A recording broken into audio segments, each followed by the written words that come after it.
Larian teamed up with the 3D animation and VFX studio 𝑢nit_Image to bring the Divinity cinematic announcement trailer to life back in December of last year. And interestingly enough, 𝑢nit_Image just shared a behind-the-scenes look at how that trailer was made over on their LinkedIn page. This behind-the-scenes video includes a handful of potential game and lore reveals, keyword potential. But since I've not done a deep dive into the trailer in general on this channel yet, let's do the deep dive and include the new information from this behind the scenes video. And also note that I think I discovered something that no one else has talked about yet. Spoiler warning for all previous Divinity games. So the trailer starts off showing us this man here who is being restrained, clearly against his will. Doesn't look like he's too happy to be in here. Now, there's actually a lot that we can get out of this shot and theorize on and learn in not only the official trailer, but also the 𝑢nit_Image video. But I want to first draw your attention to his headpiece here, his crown, whatever you want to call it. And you notice that there are 7 points. We have 1, 2, 3, 4, 5, 6, and then 7. And then if you look down at his chest, you'll notice there are some lacerations, and there's actually 7 points to the lacerations as well. We have 1 right here, 2, 3, 4, 5, 6, and then there's 1 pointing down that you can't see in this particular shot. Now, why is this important? Well, the number 7 is quite symbolic in Divinity lore, as there were 7 gods of Rivellon. 6 of them created the sentient races, and the 7th is the goddess of wizards. It's a little bit confusing that they have a god or goddess of wizards in there mixed in with the ones that created the sentient races. But regardless, there were 7 gods of Rivellon. Now, it doesn't look like this is the gods being honored here. It more so looks like this is an act against the gods, or perhaps what the gods used to be. Now, it's important to note that it is possible that the gods are currently dead or in some sort of state that's not very much active, I could say. And we not only can theorize this from the likely canon ending of Original Sin 2, where the gods are purged of their source, but also in Divinity's recent press kit, and Larian's press kit for this game, it says the gods are silent, Rivellon bleeds, and new powers stir. So it doesn't seem like these gods have much power anymore. They might be gone. They might have people that are in their place right now that are acting like they are the gods. Whatever the case, they're not being honored here. And it doesn't seem like they have much power, if any at all. They could just be completely gone. Now, there are certainly plenty of theories out there as to who this man could be, and one of the biggest running theories is that this is Lucian the Divine himself, and Lucian was a human warrior who was given power by the 7 gods to basically collectively represent them as some sort of physical manifestation on Rivellon to rule Rivellon. It's possible that it could be him. There's some reasons why many may think it's not him, which are completely understandable. We don't know if any of these theories are correct, but that is definitely one of the big running ones. The second theory is that it could actually just be a member of Lucian's divine order, like a priest of the divine order, and they're using that priest as an example to, go against what the 7 gods stood for or something along those lines. And the third big running theory is that this might actually be Damien himself, Lucian's adopted son, who also happens to be an avatar and or vessel of the Lord of Chaos, the creator of the demons. Super interesting to think about. Some of you might initially say, how could that be Damien? Like, why would Damien have a crown on with 7 points and have 7 lacerations in his chest? Well, this guy didn't get to choose what crown he's wearing or what the lacerations are. And whoever is doing this to this man, if this is Damien, perhaps they're making a mockery out of him, because Damien has been at war with his father, the Divine, for a very, very long time. Now, this actually ties nicely into the 𝑢nit_Image behind the scenes video. Let's talk about that now. So in this behind the scenes video, you get an inside look as to how the trailer was made. As you can see, the crown is being highlighted as its own asset here. But in the bottom right, if you pause and take a close look here and kind of zoom in, you'll see a list here of different render layers and assets being used in the scene or something along those lines. And there's a few things that we could talk about here, but let's start off with this right here, KERYON_0001 Kurion, which likely is representing the focal point of this part of the trailer, the man. So it is possible that this man's name could be Kurion. It's also possible that any important information or asset names or anything like that in this behind the scenes video could just be placeholder names to either confuse us or just not let us know anything at all, but it wouldn't be unlike Larian to include some hints in here. Now, unfortunately, I don't know any characters named Kurion in Divinity lore. There is a Key Ren, who's like an elven merchant in ARCs. It can't be him. So I don't know any Kurions out there, but somebody on Reddit actually did some more deep dive into this name, and they found out that it has Irish and Gaelic roots, and it can actually mean little dark one. And the reason why that is important is because, you know, I said that one of the theories is that this could possibly be Damien, Lucian's adopted son, who's a vessel of chaos. Well, Damien could absolutely be referred to as the little dark one, as Lucian adopted him as basically a baby and raised him up to the age of 15 before Damien went off on his own. And Damien was the little dark one, because even though Damien didn't know it, he still had a part of chaos in him. He was a vessel of chaos, and little dark one's a fitting label for him. And also, if you kill Damien, I mean, it would make sense that it's possible that demons could come out of his body or something like that, because he's a vessel of chaos. Now, that might not be it. It certainly might not be Damien, but it is certainly interesting to find that connection. Little dark one could also absolutely be, you know, a reference to someone else, or perhaps it has no reference at all to this character. Now we're going to get super nerdy, so prepare yourselves. But this is my contribution to Divinity secret finding. At the time of this video going out, I had already talked about this on X and also on my YouTube post a day or two ago, so maybe people are talking about it now. But I hadn't seen anybody talk about this on Reddit, YouTube, anywhere on the internet, which is very surprising to me, because even if I do find a secret on my own, by the time I get online, people are already talking about it.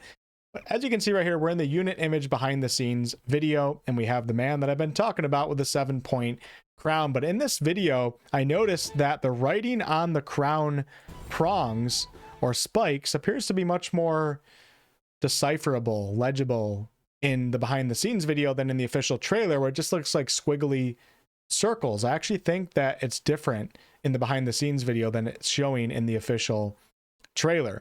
But what I did after 5+ hours of losing my damn mind is I arrived at this conclusion here, that these runes are some sort of variant of Elder Futhark, and they pronounce chaos is coming.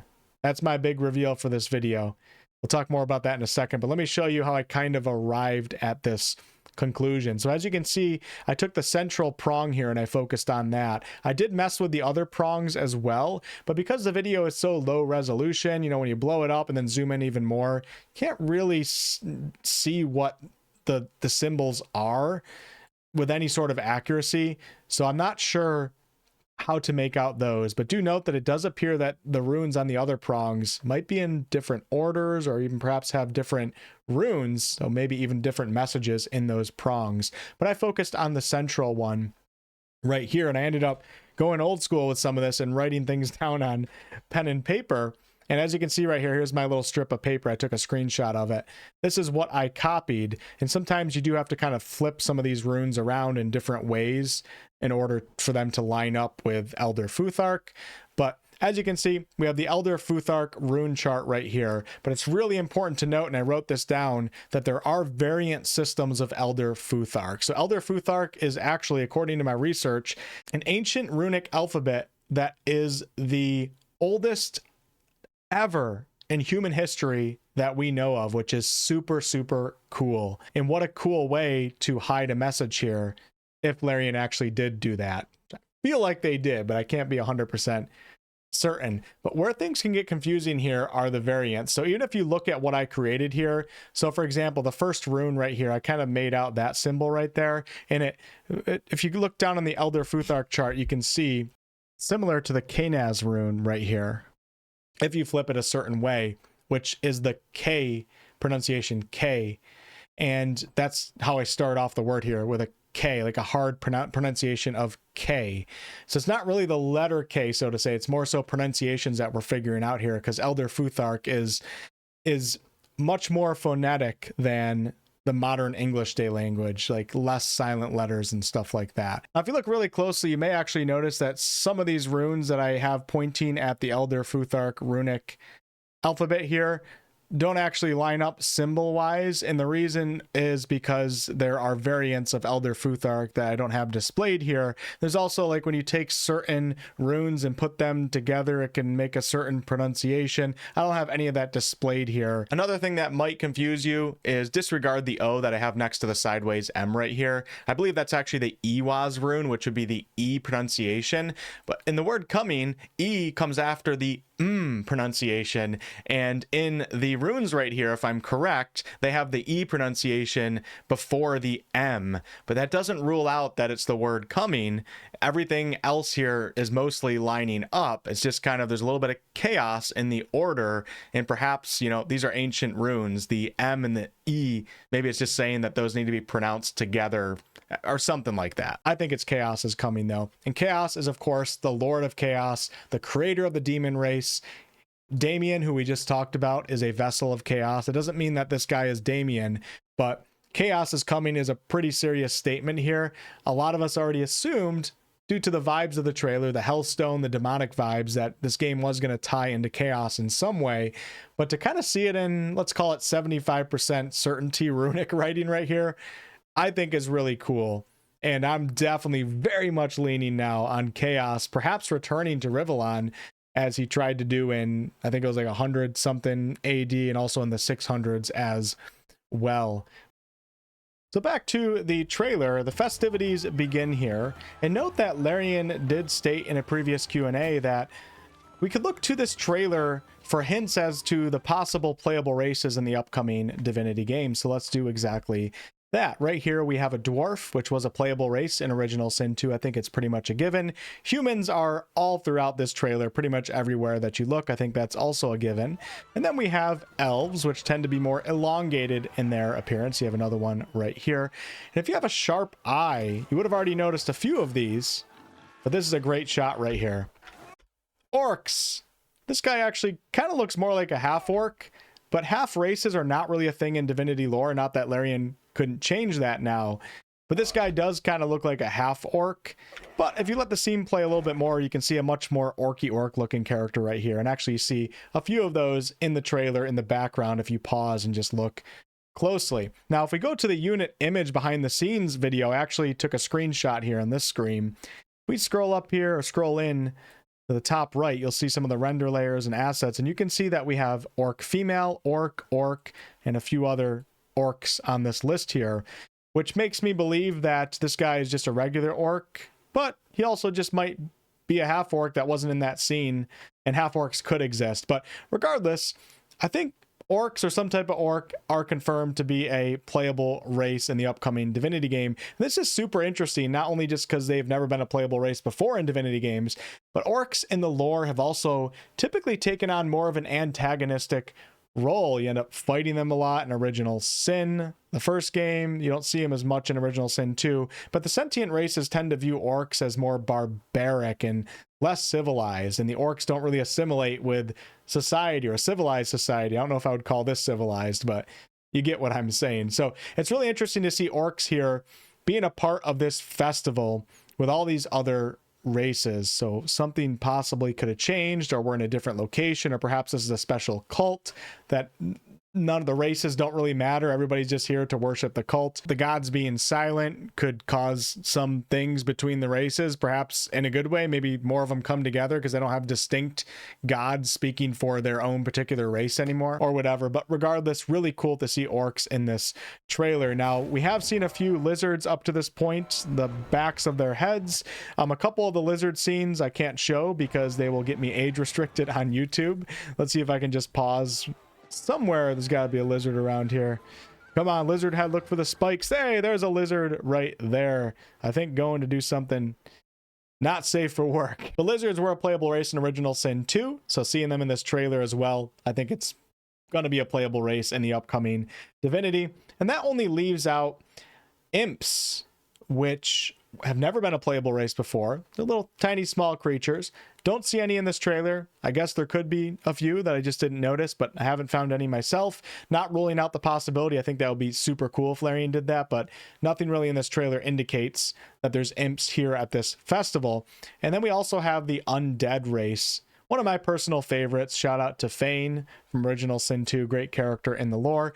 Now, undead in more recent times in the Divinity timeline tend to be feared, and they can't really show themselves. So what they can do is actually steal skin from people and elves and put it on their face and create masks that allow them to walk around undetected, or perhaps they just kind of stay away from people in their undead form. No idea if there's undead in here or not. If there is, they could be disguised. I'm assuming there is going to be a few undead at this festival, but I can't know for sure. I think undead, I would assume they're going to be a playable race in the upcoming Divinity game because it was an Original Sin 2, and it'd be a bit of a bummer to take that away for the next game, but no indication that I can see in this trailer. Going back a little bit in the trailer though, let's talk about this shot of the location here, of which we don't really know. I'm assuming it's on Rivellon, which is the main material world, I guess you could say, in Divinity lore. The main place where most things take place, where the sentient races live, etc. We could be going to other planes of existence, such as Tartarus, which is the plane of existence that Chaos created. Maybe we go through a portal or something like that to get there. But regardless, I do think this is on Rivellon somewhere, but I'm not entirely sure. You can see we have a castle, or a castle in the distance right here, and a heavily fortified city, and the festival appears to be taking place outside of the city walls with some perhaps traveling caravans here. Make of that what you will. But if we go to the unit image behind the scenes video, and on this scene, when paused, in the bottom, you'll notice here it says Damford City 0001. So I think at least the temporary name of this location is Damford City. Don't know of a Damford City in Divinity lore, unfortunately, but when you go on Wikipedia, there is a Bamford City in England, and I just did a little bit of digging here just out of curiosity, and I found it kind of interesting because Bamford has a well-dressing festival, and maybe this happens in a lot of other villages, but Bamford on the wiki page says there's a well-dressing festival, and when you look up well-dressing, you can see that it is a well flowering, a tradition practiced in some parts of rural England in which wells, springs, and other water sources are decorated with designs created from materials such as flower petals. And in the trailer itself, you do see like a lot of flower petals and stuff. You can see on the elf right here, the start of the trailer, we have the dwarf dancing around with the flower petals all over, and you just see flower petals and stuff like that all over the buildings and everything, giving that feeling that it's inspired by a wellspring festival, even though it's probably not a wellspring festival in particular. Not sure what connections we can make there, but interesting observation, I'd say, at the least. But going back to the folks that are at this festival, in the unit image behind the scenes video, we do have a shot where if you zoom in, you can see devotees. So that does appear to be the label for the citizens of this town, or perhaps just the folks that are at this particular festival. So we have a bunch of devotees here to some sort of religion or cult, you would assume. And there's a lot of different symbols that these folks have on themselves, and there's a lot of interesting things that they're doing. For example, the dwarf here has some runic symbols on his cheek. On his cloak brooch, we have a symbol that I honestly don't know what it represents. I thought about it for a while, but I can't think of any plausible theory here. It kind of looks serpent in nature in a way, but it also just might not really mean much at all. It could just be his cloak brooch. And then we have people of this festival hanging up these little effigies onto the wickers in the back, such as this lady right here and her daughter. It seems likely that most of the people at this festival hung theirs already, and she's just doing it for her daughter here. They're doing what they're required to do. They're doing their part for this ritual sacrifice, whatever it may be. Then, of course, we also have these more dressed up characters at the festival. And you have this man here in the white robes, which appears to be with some sort of soldier here. And once again, in the unit image trailer, we have some background render files that can kind of give us an idea as to what this might be. And in this image from that video, you can see right here is the man in the white robes, and it's labeled down here as Inquisitor. So I think it's fair to assume that this guy is some sort of Inquisitor. Interestingly enough, in Divinity lore, or classes, I guess you could say, Original Sin 2, there's an Inquisitor class, and they tend to be these warriors that are mixing with the dark arts, like warrior necromancer hybrid classes.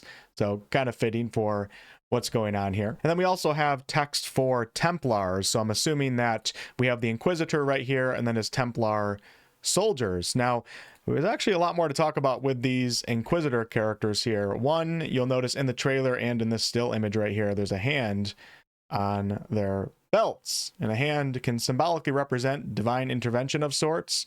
Might not be a good type of divine, particularly in this case. But what I find super interesting about this, it just makes this whole trailer even more confusing as to what's going on, is there's actually a symbol for the divine order that is a hand with like an eye in it. Let me see if I can bring up an image here. So yeah, this was some Larian merch right here. That is a symbol of the divine order. And the Templar has that symbol on his belt here. So it starts to make me think that possibly, I don't know how they'd pull this off, but possibly some of these Inquisitors, you know, maybe even Magisters, they might actually be fooling the villagers into thinking that they're here for something that's more related to the divine and maybe the old seven gods, but ultimately it turns into something else. And of course, the end of the trailer, the villagers don't seem like they're having a good time, and they weren't expecting what this was going to result in. But going back to the trailer, I'm skipping way ahead. We'll talk about stuff that happened previously. Let me move my webcam. You can actually see some more symbols. There's just symbols everywhere in this trailer. First, take a look at the necklace pendant right here. And this is a symbol that has seemingly 7 points on it, with it looks like a humanoid figure being restrained, kind of similar to the guy in this video in the Wicker effigy. And this is actually also a trademarked type of logo. Larian trademarked it last year, and I think in December or something like that. So it does have significance to this game. And you'll also notice that on his helm right here at the top, it appears to be the same type of design. And then even more interesting, over here on the torch, even though I think most sides of the torch do actually have that design, on this side, there's one side, we have a symbol that does have a bunch of points, but this actually kind of looks like the symbol of Brachus Rex, who was the Source King in ancient Divinity lore. He was a man that basically gained access to Source and manipulated it in his favor and became all-powerful and was a tyrannical ruler that nobody liked. And he was ultimately defeated by the Source Order, but in Original Sin, the first game, he's resurrected, and he's in that game, plays a big part of Act 1.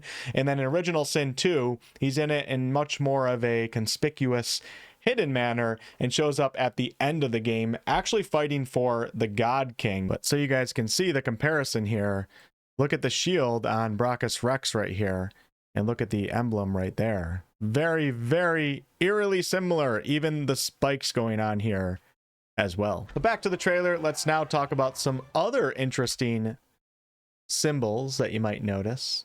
Starting with circles. There are circles all over this trailer. Circle, circle, circle, circle. Circle, circle, circle. When you just let it play, you can see circles hanging from ropes. You see circles in the background on the tents here. We have circles everywhere. And also during the ritual itself, this is one of the most interesting things of the entire trailer. Right when the ritual is about to start here, when you look up in the sky, you're going to see what appears to be like a triple eclipse of some sort, something you don't see quite often. And of course, circle is the common theme here. I feel like the circles probably represent a few different things, but they might represent a portal being opened up, possibly the Lord of Chaos opening up a portal to come into Rivellon. Of course, you have the Hellstone at the end of the video, which has that portal look with the circle in the center. But also, I think these eclipses could also possibly represent the merging of worlds. I think that's a possible theory out there. So the Lord of Chaos is actually from the plane of existence known as Tartarus. He created it himself, and this is where the demons reside. And perhaps Tartarus is merging with Rivellon. Maybe that's like what we're trying to prevent from happening, but it's starting to happen. Maybe this has something to do with the God King out in the void, Maybe things are starting to merge together, which would be very, very interesting for the folks on Rivellon. Another symbol that we see quite often is this diamond-like symbol. It might look like a triangle in some scenes, but it does appear as if most of them actually go further down. And this is actually the best shot that you're going to see of one of them to try to make out what's in it. And I think that some of these symbols are very similar to other symbols. They're just done in different ways. I feel like this might represent like the symbol of the actual cult that this is, whatever is going on here. And you can see we have the top of the diamond right here, and then it looks like there's spikes, just like you see in the logo trademark, and you see spikes all around the circles as well. But you're going to see these diamonds on all three of the Wicker effigies here. If I can find a good shot of them, you can see one right there and one right there, and then on the center Wicker effigy, it's a little bit lower. And I showed you in that other shot what it looked like. But we should probably talk about these Wicker effigy type statue things a little bit more, because they're pretty important to this trailer. So we do have our man tied up here inside the center Wicker effigy, which does appear to resemble a lady wearing a dress. On the left here, you have some overlooming looking Wicker effigy, perhaps like some sort of guardian symbolism. And then on the right, you have like a stag looking Wicker effigy. And I do believe there is a man inside this one. There's a shot in the trailer where it does appear as if more people are being sacrificed here, and there might even be one in this one, but it's not just the man in the center that's being burned, and that's important to note. But if we go to the unit image trailer, we actually find some interesting text, really interesting text that could mean a bunch of different things if I can actually find it. Here we go. So in the bottom right of this screenshot that I took right here, this is the one that has the key Kurion name in it. At the bottom, we see Dread Lady 0001. It appears as if Kurion is the central focus here, the main guy, and then Dread Lady is associated with him or the scene that he's in. Now, there's two possible theories. One, maybe all the demons and crap that break out of his back here at the end of the trailer, maybe that has to do with some sort of Dread Lady. Like, that could be like some demon lord or something like that. Could be Malady. Who knows what's going on with Malady in the lore right now. Would be a great excuse to bring back Amelia Tyler, just saying. And I'm sure Larian wants her in their upcoming game, as she has played a pivotal role in some of their previous games. BG3, she was the narrator, of course. But the Dread Lady also might just be the word for this Wicker effigy here, as it does appear to be a lady wearing a dress. But what does that actually mean? Who knows? It could be perhaps symbology for one of the goddesses in the lore, maybe one outside of the 7 or 8 that we've been talking about, such as Amadia, the goddess of Source. I'm not entirely sure. There's a lot of possible theories we could go on with here, but Dread Lady is the big reveal here from the unit image behind the scenes video. And I'm sure a lot of you guys are going to be thinking pretty deep on that one. Dread Lady, what does that mean? And also note that in the unit image video, you can find a render layer and some text that appears to be saying Dread Lady CU, which I'm thinking is Dread Lady cultists. So perhaps, you know, these characters right here whipping themselves, or some people in the audience, etc., are considered Dread Lady cultists. So there's people that are worshiping the Dread Lady. Maybe Larian's just using the name Dread Lady to throw us off, though, too. We got to keep that in mind. But pressing on in the trailer here, I know this video is very front-loaded with the trailer, but you can see all of the people at this festival are now throwing their torches to burn. Oh, you can see there's a good shot of other... Yeah, so we have a human, or I don't know if a human, but some sort of humanoid in the stag-looking Wicker effigy, and then somebody inside the other one as well. The central guy does appear to be more of the focal point, but it's cool to actually see that. And they start burning alive, and it's quite the grotesque scene. Bravo to Unit Image for how they did this with the trailer. The production value is absolutely insane. But we have a very interesting thing that happens once this man right here decides to blow his back out. I'll put it that way. It's also interesting to note that the people of this festival, I'm assuming they're in a cult right here, don't seem to be bothered by this. So it does seem to be something maybe they've been doing perhaps for a little while, maybe not in such a grand scale, but they don't appear to be bothered by this yet. Our buddy's having a bad time here. Really bad time. We got the eclipse up in the sky, the triple eclipse. What a great scene right here. The girl, the girl doing the little clap. It's such a great idea out of Larian, and so well executed by Larian and Unit Image to just give you the sense that these are a bunch of degenerates, a messed up cult here, some messed up people. And his skin starts boiling, and here is where a very interesting reveal occurs. And those of you guys that pay attention to previous Divinity games, you're going to know this. But his blood splatters onto the ground, and in its wake spawns a blood rose. So cool, so evil and demonic and scary looking. But if I bring up the fandom wiki here, I'll show you guys a little excerpt here. This is a book that you can find in Original Sin 2. Legend tells of the most precious rose, the blood rose, prized by the kings and men from ancient times. The blood rose grows only in soil, suffused with suffering and fertilized with filth. Quite fitting for the trailer. In the days of Brachus Rex, the rose was grown using methods esoteric and vile, the only methods proven to grow the rare blossom. So, possible connection to Brachus Rex, but it doesn't have to be a connection to Brachus Rex either. And also note that blood roses are an item that you can consume in Original Sin 2. It's quite a powerful elixir. So yeah, they pop out of the ground. Some symbolism here, I think, as to how filthy and degenerate and morally corrupt and wrong everything going on here actually is. The blood roses pop up, and perhaps the most concerning but exciting aspect of this trailer, see if I can pause it at the right time, is this right here, the big bubble on his back. You actually have to pause at just the right time in order to see the skull coming out here, otherwise you might not see that, which is interesting to think about, skull. But anyways, let's see what happens. That shit blows up, doesn't it? One of the most epic scenes I think I've ever seen in a video game trailer, and most disgusting.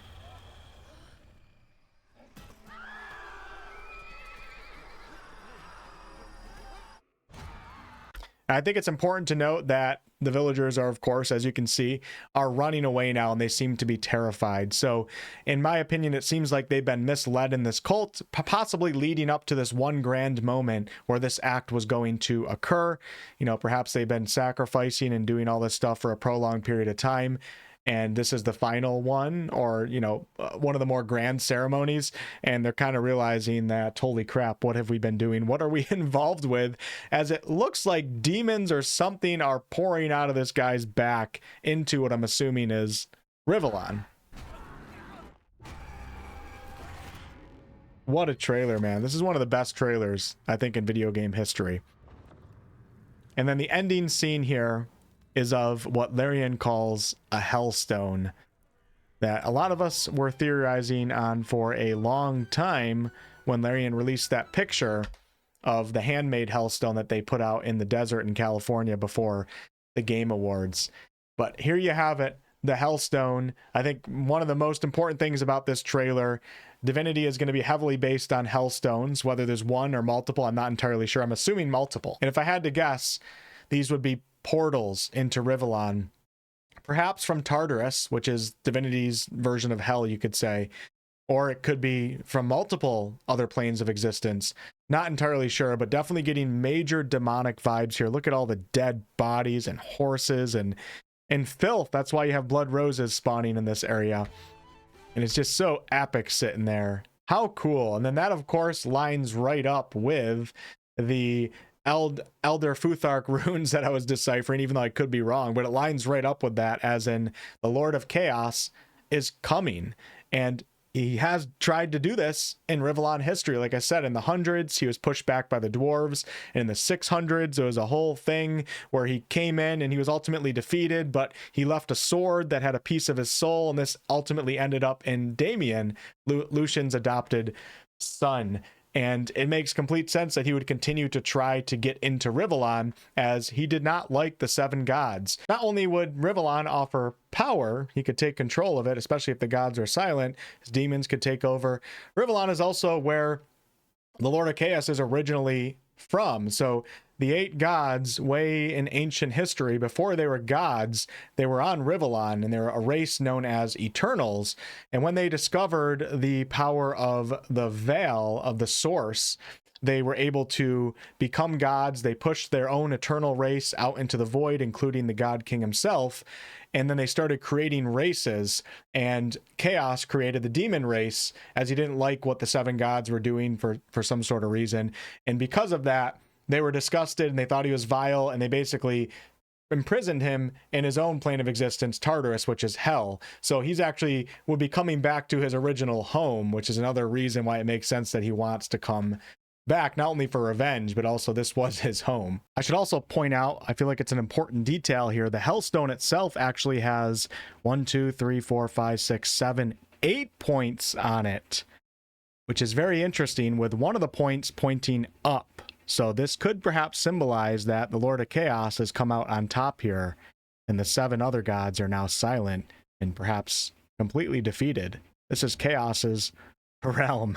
But overall, the entire ritual that's going on here appears to be done to create a Hellstone. There must be certain steps that you have to take, and certain people must be sacrificed in certain ways at certain times, and it can ultimately result in a Hellstone being created. So perhaps these are being popped up all over Rivellon, and there's a heavy demon invasion. I think that's the most likely theory. But man, there's so many other possible theories here as to who that man could be. I'm not convinced that it's Lucian. I'm not convinced that it's Damien. I don't know who it is.